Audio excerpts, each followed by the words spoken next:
Welcome back. Now that you have your cello, a word about taking it out of the bag. It's on my lap, but you can have it on the floor or on a couch. Bow out first, then the cello. So bow out first, put it on the stand, then the cello. And just the opposite when you put it away. The bow goes in last. And that's because working with this cello bag, you might bend the bow. So take it out first. Now that you have your cello out, I have a riddle for you. What's the difference between a cello and a fish?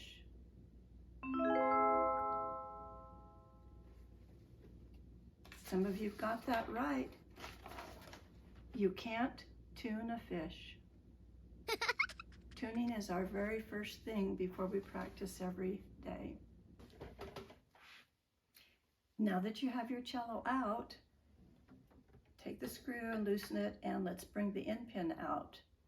Usually about the spread of your hand, but since this is small, I'm gonna have to put it way out. So if you're standing up, this would probably be under your nose, and that would be right, so that when you're sitting with the cello, the C peg, that's this one here, is behind your left ear, and it's resting on your breastbone in the middle of your chest. Okay, because now we want to take a minute to label the strings. The thinnest string is the A string, and then the D, G, and C. And I've put it on a sticky note paper so I can see it when I'm facing the bridge. You can also use masking tape, and that way you can spot what string you're playing on. Now, tuning, the strings might be really flopped down where they're way out.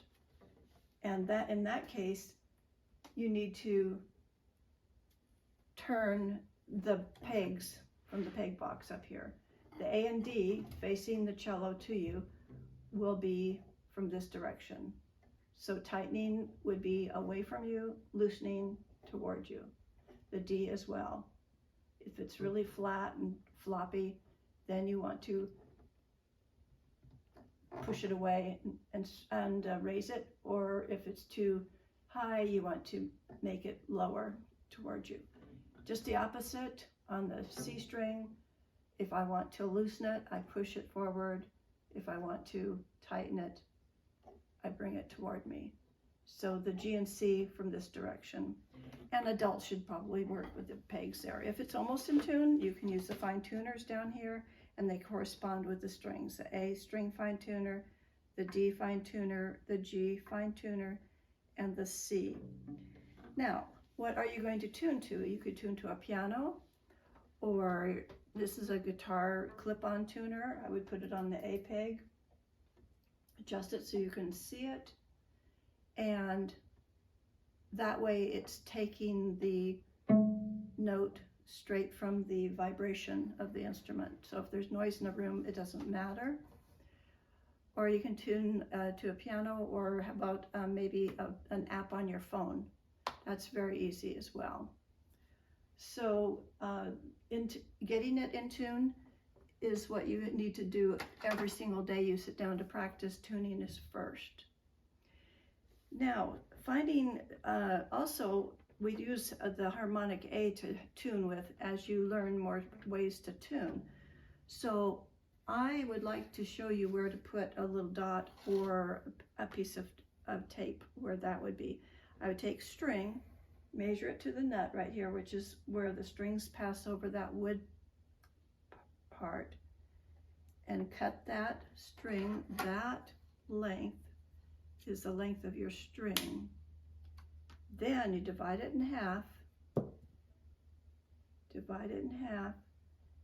and measure from there to there. And let's see if I can find a little piece of tape.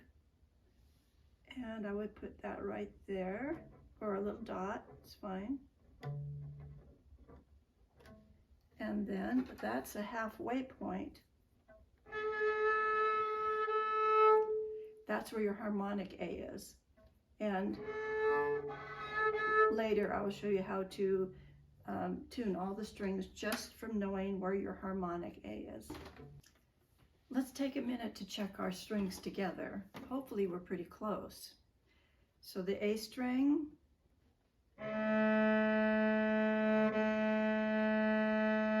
or if you're plucking it.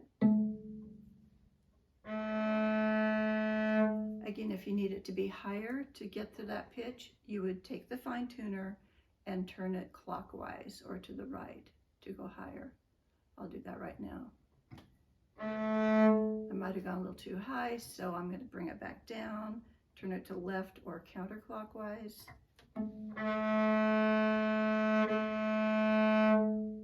The D.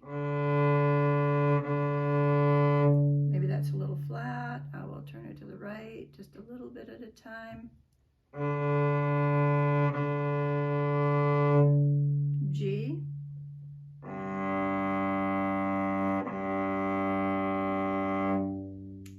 C string.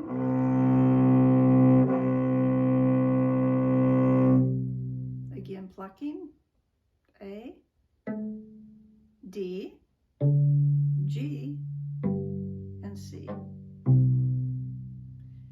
And that's on a very small instrument. So I would like to keep this instrument just for a second so I can help you put on the finger tapes, because we know that we need this area for our fingering. So we're going to put on tapes where the first finger goes, second finger goes, third and fourth. And you can play hundreds of songs just knowing that. So let's get a pencil, and I use just pinstriping tape. It comes in many different colors at the automotive store. And let's go ahead and decide where that first pencil line is going to go on the fingerboard. It won't hurt the fingerboard. It's ebony. It will not hurt one bit.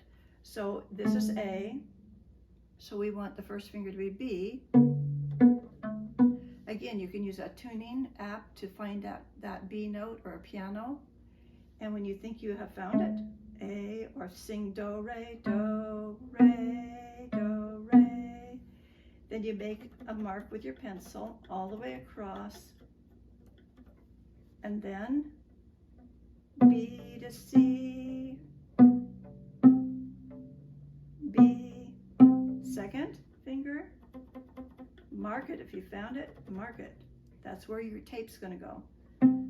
C to C sharp, la, la, mark it. Third finger, all the way across. And then pinky.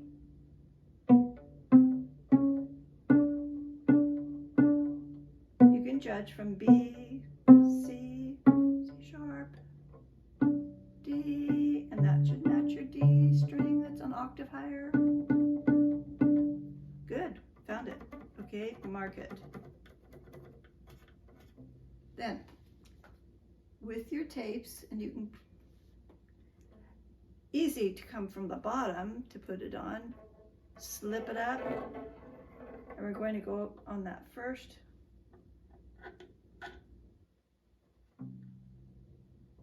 line and second finger spot,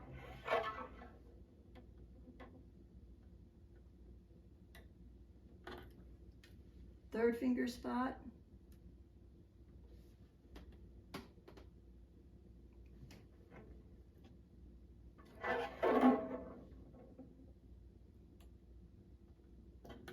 and fourth finger spot.